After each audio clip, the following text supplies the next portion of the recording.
The news from Guyana, the region and the world.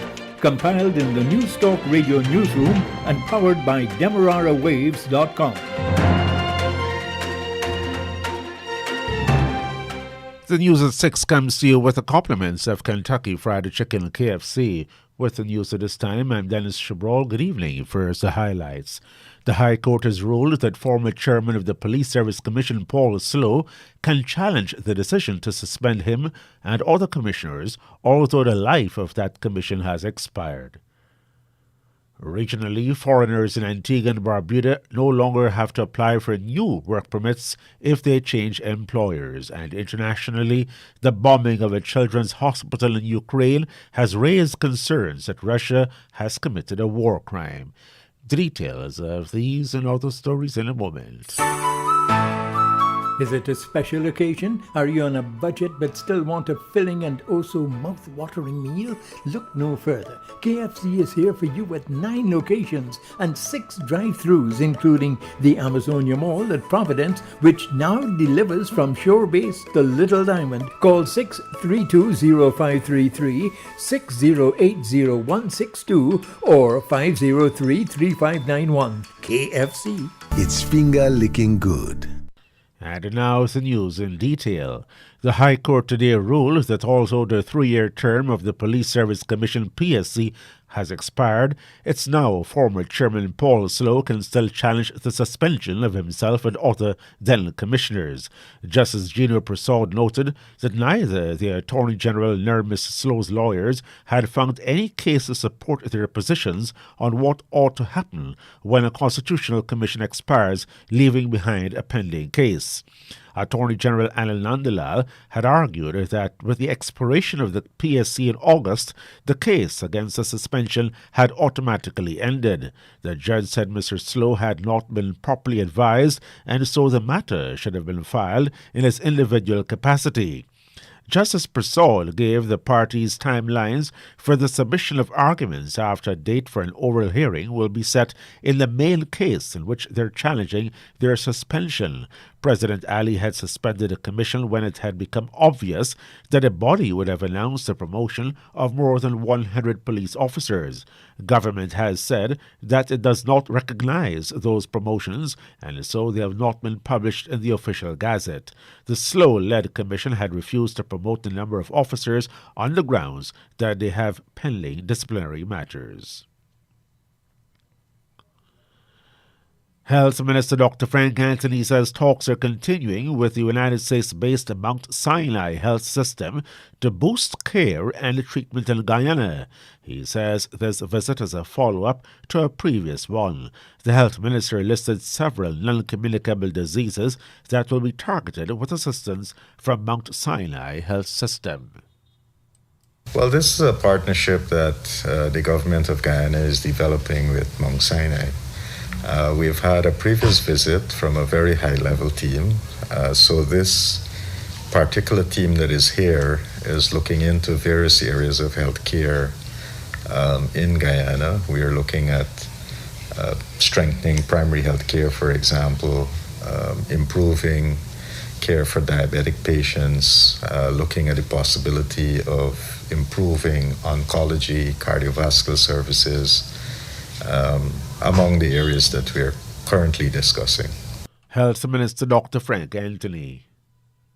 The Ministry of Health wants to reduce kidney failure by focusing on public awareness and education. Health Ministerial Advisor Dr. Barry Ramsaran also says there should be outreaches to schools in order to improve kidney health and reduce the need for dialysis. Let's save the kidneys before they have to come to dialysis. Therefore, that less and less people having dialysis means we can probably even have a better service, right? So I wanted to push that point in prevention, right, and give you a challenge. A lot of young people here, the proprietors of both firms are fairly young. Make a reach out. Let's have wellness warriors in the schools, so that when they go back home, they will be able to influence the older people, right? Biomed Energy and Dialysis Inc. and Supreme Distributors on Wednesday signed a memorandum of understanding to provide free dialysis. Managing Director of Supreme Distributors Mohammed Faisal plans to eventually assist other dialysis clinics. We just did not look at having this as a one-off venture for the Biomed Energy Clinic, but also looking at annual something where we can expand and to help other clinics across the country. As we know, dialysis is very, very expensive. I was told that some patients have to do dialysis 3 times a week. And when we look at some costing, it's over $2 million per patient yearly.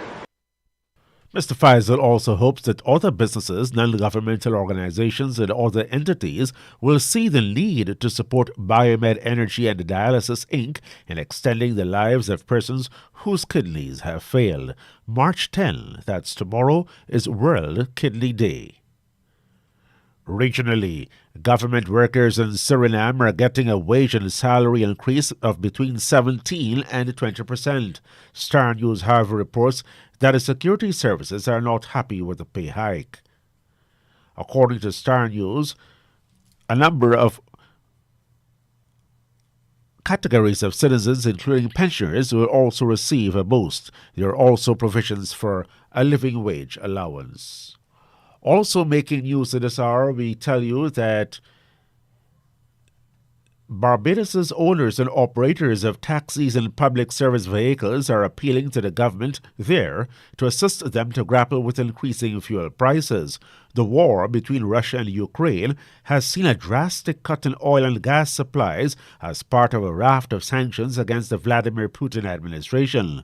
Since then, crude oil has increased to more than $100 per barrel. In Barbados, the transportation operators are suggesting that the government remove the annual registration fee for them, which was set at 50% of their existing road tax. In 2018, the government abolished the road tax for private and commercial vehicles and replaced it with a fuel tax. However, owners of commercial vehicles were made to pay an annual registration fee. Antigua and Barbuda's opposition United Progressive Party, UPP, is claiming victory for its proposed transferable work permit policy. As a twin island nation heads into a general election sometime this year, the UPP and the governing Antigua and Barbuda Labour Party have been trying to win the hearts of foreigners who are living there. The UPP says that it first proposed that work permits be transferred within specific industries such as tourism and security. Prime Minister Gaston Brown at the weekend said that the government would be quashing the need for workers to apply for new work permits if they change jobs and places of employment. Mr. Brown has agreed that it would be too costly for workers to do so. In its 2018 manifesto, the UPP promised the immigrant community that it would stop the current practice, which requires a fresh permit every time a worker changes employers. Since the launch of its current campaign, the party put that promise back on the table. Trinidad and Tobago's Prime Minister Keith Rowley has announced that government would order a commission of inquiry into the drowning of 4 divers. The Prime Minister has announced that a commission of inquiry will be formed to investigate the incident at Paria Limited in which 4 divers died. Dr. Rowley said the Minister of Energy and Energy Industries has been instructed to abandon the formation of a 5-member committee after the nominee from the Energy Chamber, Eugene Taya, removed himself from the process. He did so after objections were raised by the United National Congress and opposition leader Kamla Prasad Basesa. They had accused Taya of having too close ties with the government and could not be independent.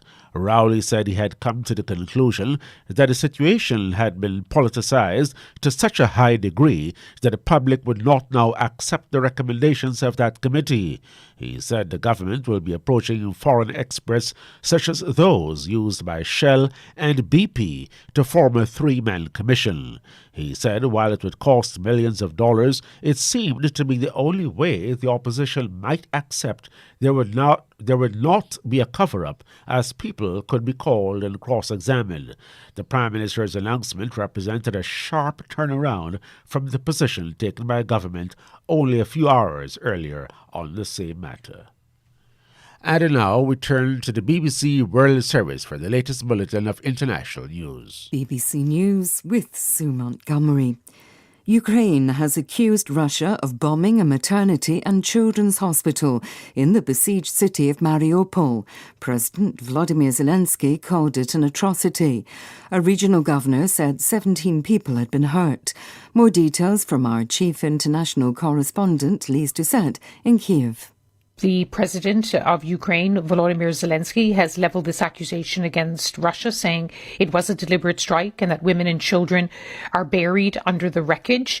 We still are trying to establish whether or not or how many children were in the hospital at the time. The images are very distressing. A whole section of the hospital is now a charred shell.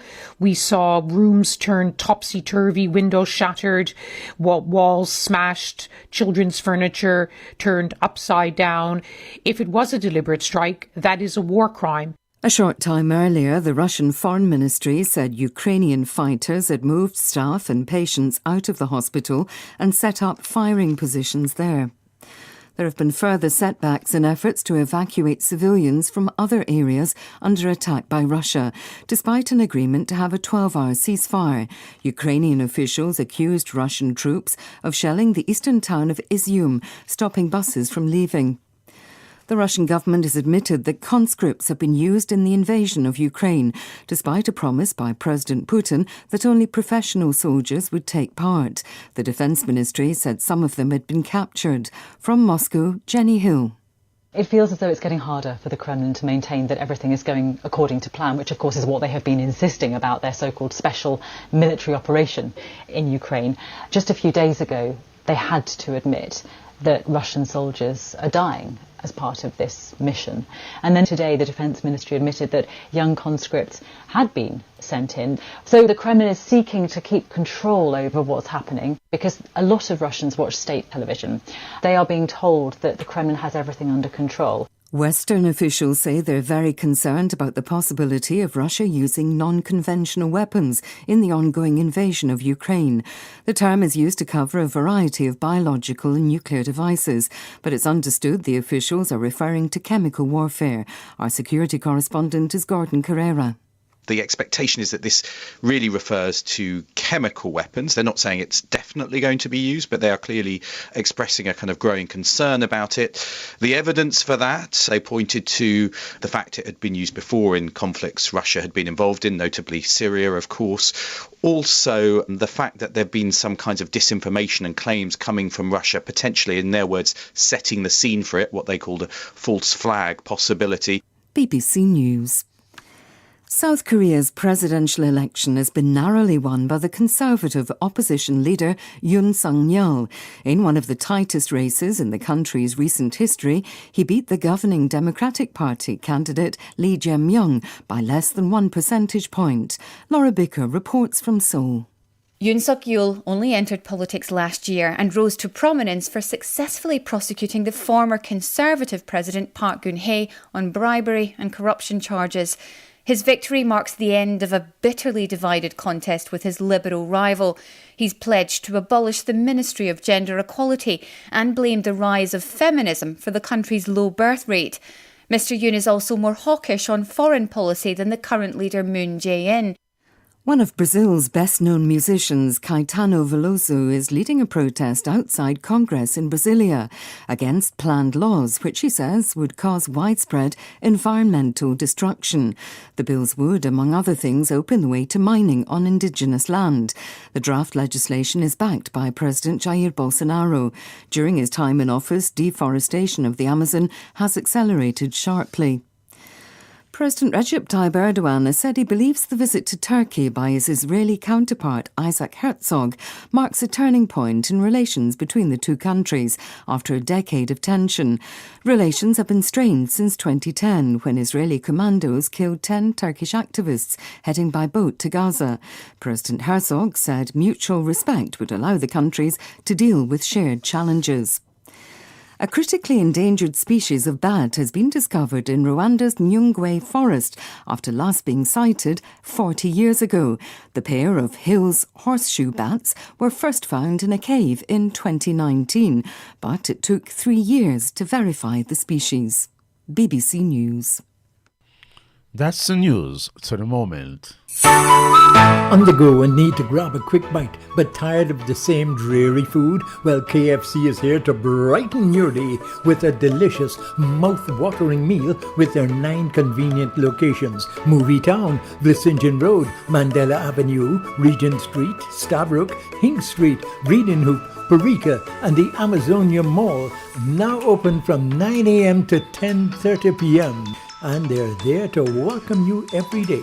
KFC. It's finger licking good. Now, to end the news, a recap of the highlights. The High Court has ruled that former chairman of the Police Service Commission, Paul Slow, can challenge the decision to suspend him, although the life of that commission has expired. Regionally, foreigners in Antigua and Barbuda no longer have to apply for new work permits if they change employers. Internationally, the bombing of a children's hospital in Ukraine has raised concerns that Russia has committed a war crime.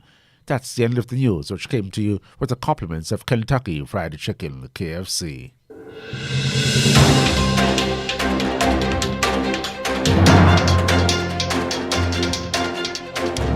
The news from Guyana, the region and the world. Compiled in the News Talk Radio newsroom and powered by DemeraraWaves.com.